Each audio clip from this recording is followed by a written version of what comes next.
Assalamualaikum warahmatullahi wabarakatuh. Selamat datang di laman website PPDB MTSN 1 Kota Waringin Timur. Sebelumnya saya ucapkan selamat kepada siswa-siswi baru MTSN 1 Kota Waringin Timur yang telah lolos seleksi dan diterima sebagai siswa. Ini adalah tutorial khusus yang saya buatkan untuk melakukan pendaftaran ulang. Tutorial ini memandu Anda bagaimana caranya mengisi data pada laman website PPDB. Oke, kita masuk atau login dengan menggunakan username dan password yang dulu pernah kita gunakan untuk mendaftar. Sebelumnya, untuk mengetahui status kita diterima sebagai siswa baru, kita bisa lihat di menu print. Di sini kita akan lihat dari file yang kita unduh, status kita sudah diterima atau tidak. Jika kita sudah diterima, berarti kita berhak untuk mengikuti panduan selanjutnya, yaitu pengisian pada daftar ulang. Oke, kita kembali ke laman website, laman dashboard. Silakan pilih menu daftar ulang. Oke, kita tunggu. Di sini kita wajib untuk melengkapi data diri. Bisa pilih pada sebelah kanan kewarganegaraan. Itu adalah data diri dari siswa baru. Kemudian nomor induk kependudukan itu dilihat dari KK, kartu keluarga. Oke, kita isi 16 digit. Kemudian selanjutnya golongan darah. Kita bisa pilih pada buton sebelah kanan. Juga pengisian nomor kartu keluarga. Kemudian selanjutnya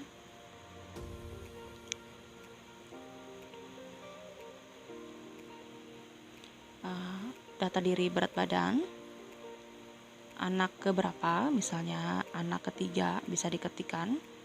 Kemudian riwayat penyakit, jika ada silahkan dimasukkan juga, tapi bila tidak ada opsional bisa dikosongkan. Berikutnya adalah data prestasi.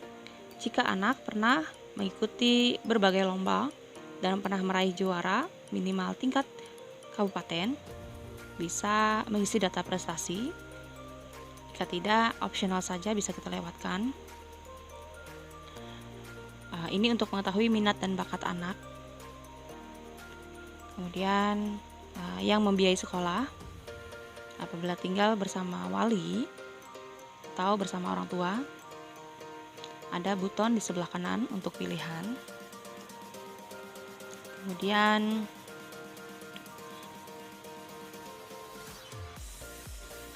data selanjutnya yang masih belum kita isi.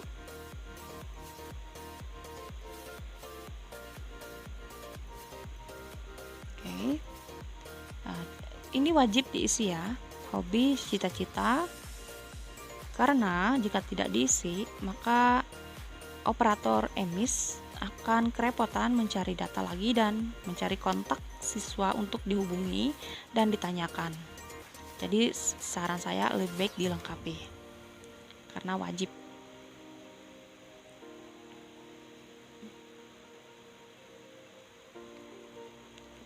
Data sudah lengkap. Oke.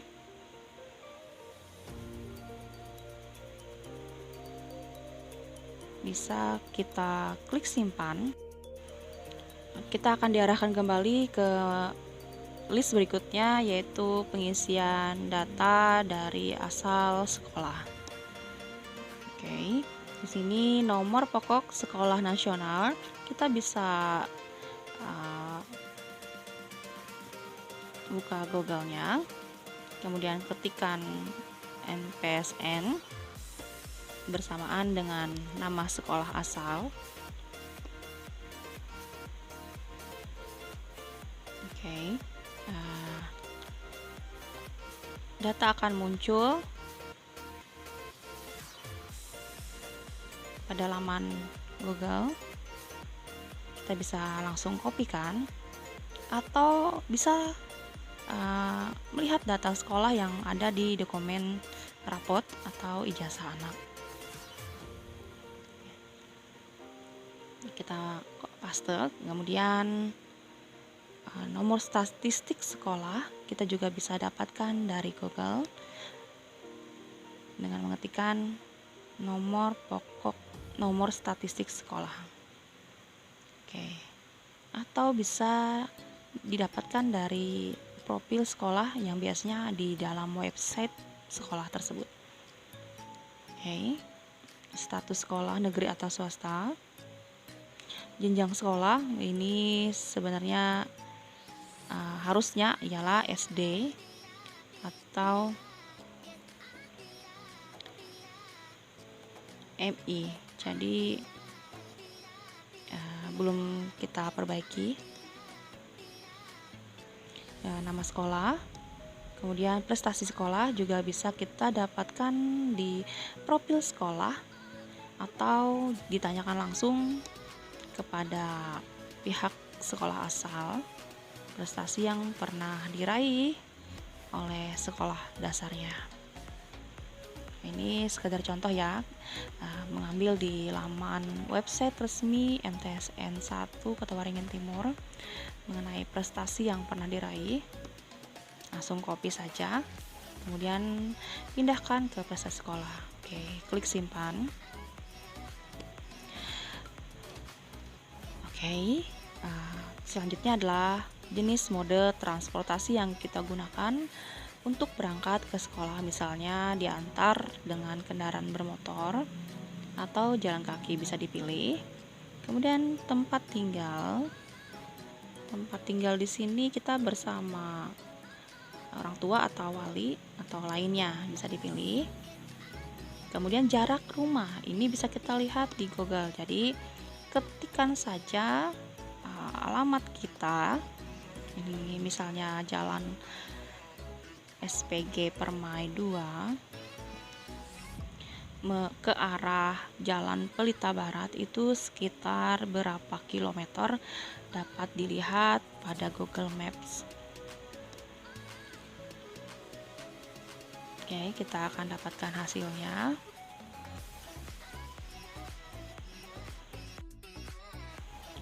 Muncul laman seperti ini.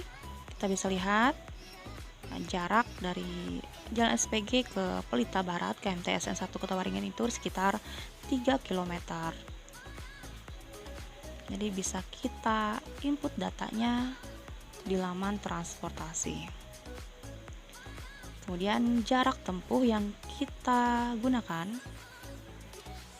selama berangkat dan pulang dari sekolah ke rumah dan rumah ke sekolah sekitar 7 menit. Kemudian titik koordinat juga bisa kita ambil dari Google Maps di mana kita berada sekarang. Misalnya kita berada di alamat rumah, ketikkan saja.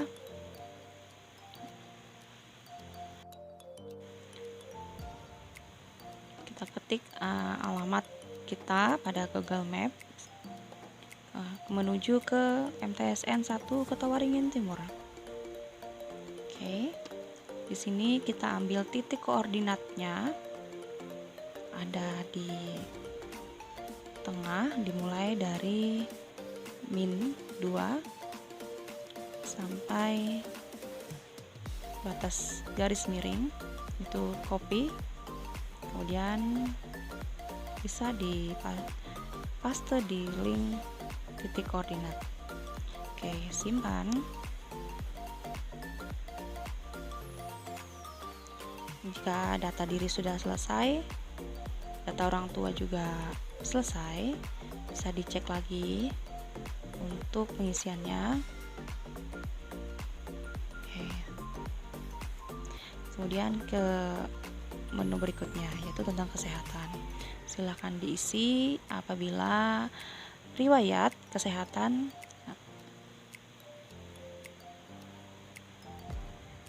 memiliki riwayat penyakit atau tidak.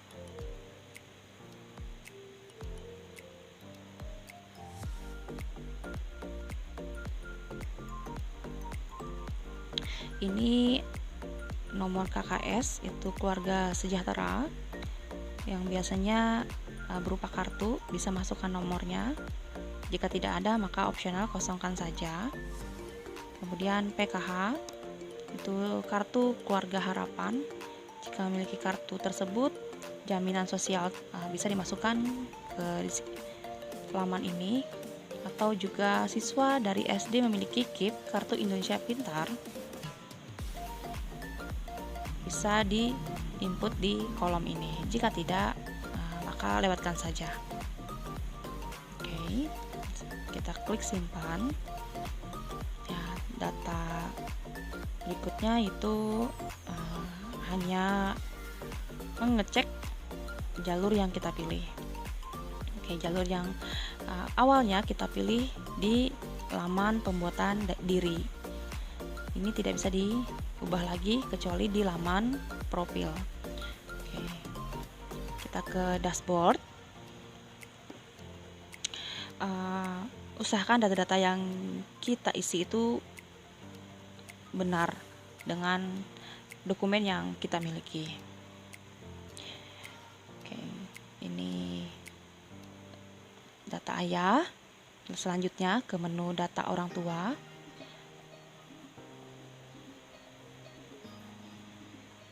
Kewarganegaraan, kemudian nomor induk kependudukan dari ayah,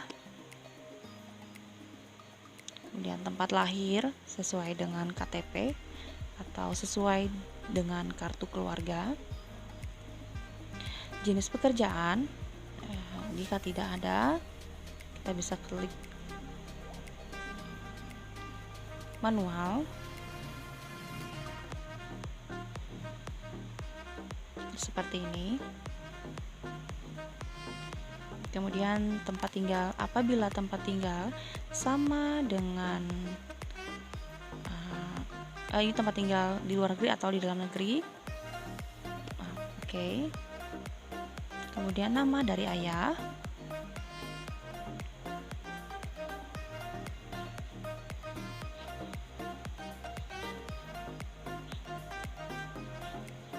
Ini adalah kontak dari ayah yang bisa dihubungi. Kemudian juga tanggal, bulan dan tahun lahir.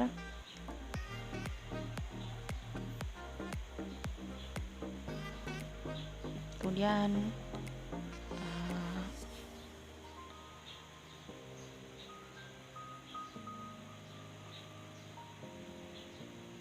bisa dilihat pendidikan terakhir, gaji dari ayah, penghasilan, kemudian status tempat tinggal ayah bisa kita dipilih. Kemudian apabila alamat anak sama dengan ayah, maka hanya klikkan centang pada kolom ini. Jadi tidak perlu mengisi lagi secara manual, karena otomatis alamat yang sama akan terisi dengan alamat awal saat anak pendaftaran atau pada saat pengisian data diri. Oke, kemudian data selanjutnya adalah data ibu. Kita bisa pilih kewarganegaraan, kemudian pengisian nomor induk kependudukannya 16 digit, tempat lahir,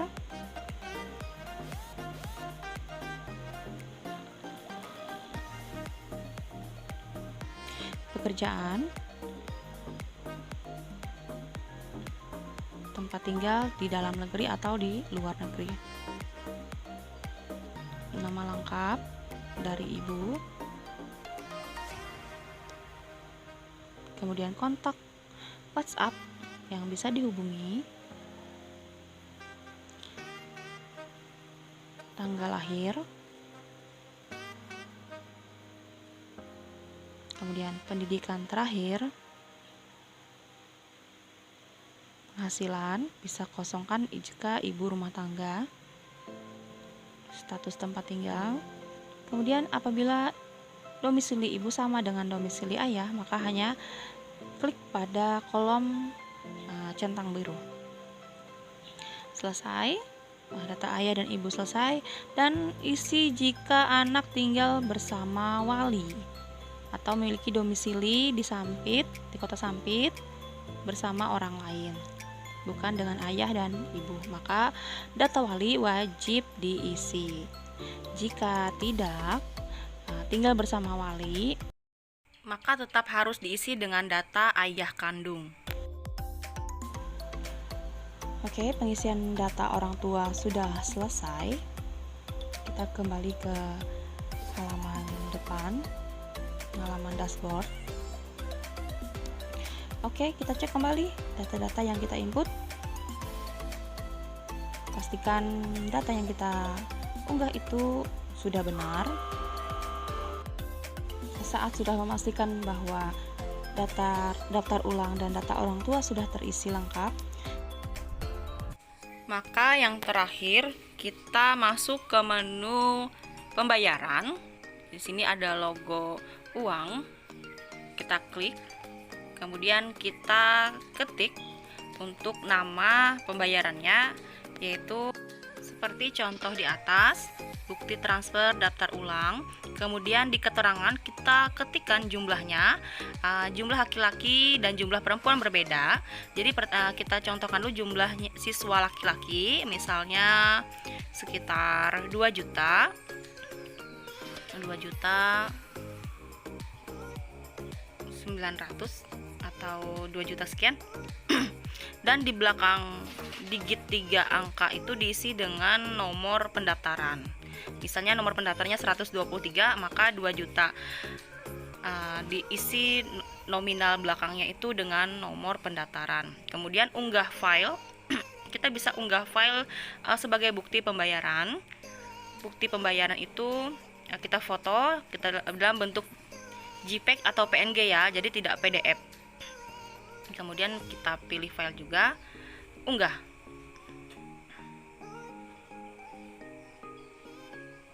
Di sini maksimal hanya 3 dokumen. Jadi dokumen pertama adalah bukti transfer dari siswa yang daftar ulang. Kemudian berikutnya adalah kolom berikutnya, yaitu opsional, adalah nama dokumennya, yaitu sumbangan sukarela dari wali siswa untuk pembangunan musola. Kemudian disebutkan jumlah dari nominal sumbangan, dan sama seperti bukti transfer pembayaran daftar ulang, pada nominal belakang jumlah sumbangan itu diisi dengan nomor peserta agar bendahara mengetahui bahwa ini sumbangan berasal dari wali siswa dengan nomor peserta 123 misalnya, seperti itu. Oke, kita di sini bisa mengupload sampai 3 kolom ya. Oke, lebih dari itu tidak bisa lagi. Pastikan juga bahwa file yang kita input itu benar, tidak tertukar dengan file lainnya, dan file yang diinput itu hanya bisa berupa JPEG atau PNG, jadi tidak PDF ya. Oke, setelah selesai pengisian laman terakhir, yaitu laman pembayaran, sering cek pada menu pengumuman yang berlogo TOA, ada di baris nomor 3, untuk mengetahui informasi mengenai masa orientasi siswa baru, mengenai jadwal dan pembagian ruangan, itu bisa didapatkan di menu pengumuman.